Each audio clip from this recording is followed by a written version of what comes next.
Thanks to all of you for wanting to press this video. Okay, let's start the news. BTS's Jungkook will perform at Qatar FIFA, Dua Lipa won't. How is the ARMY reacting? This year's Qatar World Cup is arguably the most controversial FIFA tournament in recent times.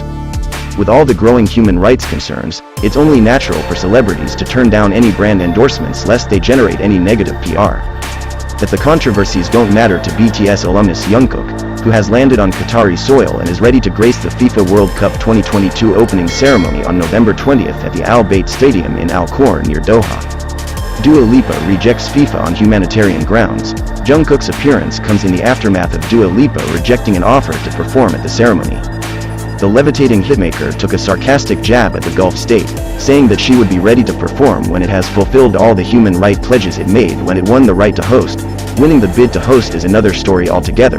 BTW, Qatar's homophobic laws and sketchy construction worker deaths might be the driving factors behind her backing out. To quote the British disco pop icon's Instagram story, "I will not be performing and nor have I ever been involved in any negotiation to perform. I will be cheering England on from afar and I look forward to visiting Qatar when it has fulfilled all the human rights pledges it made when it won the right to host." BTS ARMY divided over Jungkook's performance. Hordes of BTS fans, who are collectively placed under the umbrella term ARMY, showered their love on Jungkook from the moment he landed at Qatar's Hamad International Airport. Some die-hard Jungkook fans are also glad that he's getting a global stage to showcase his solo presence away from BTS. At the same time, a few BTS ARMY members also expressed their disappointment, even going to the extent of calling Jungkook and HYBE Entertainment, BTS's management agency, hypocrites. His presence at the ceremony seems to be tone-deaf, especially given that BTS delivered a much-lauded speech at the United Nations headquarters at New York this June. The speech was mainly aimed at addressing violence against children, inspiring the younger generations, vaccination, and climate change. What is Jungkook's politics? While Jungkook has never been too vocal about his individual political views, BTS as a collective has often been on the forefront when it comes to donating for humanitarian causes. Back in 2020, following George Floyd's death, BTS and Big Hit Entertainment, which is now renamed to HYBE, raised nearly $1 million for the Black Lives Matter movement. Back in 2014, the South Korean ferry MV Sewol capsized, leading to 299 onboard deaths. BTS members actively raised funds for the families of the victims. Additionally, they have contributed to several schools in their native country and UNICEF programs to promote universal education.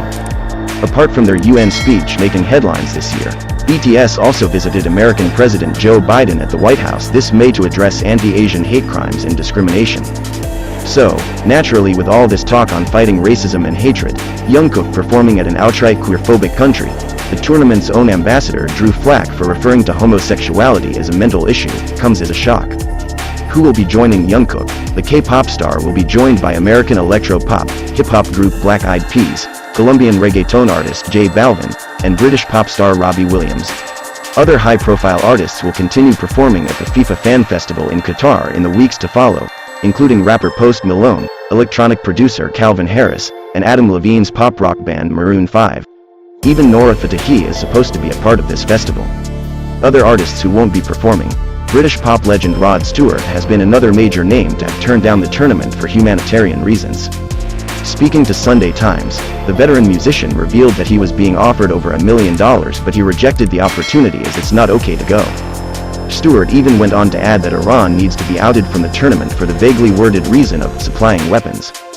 Colombian singer Shakira, who has had a long relationship with FIFA, singing 2010's Waka Waka and 2014's La La La, was also slated to perform at the opening ceremony, but she supposedly had a change of heart last week.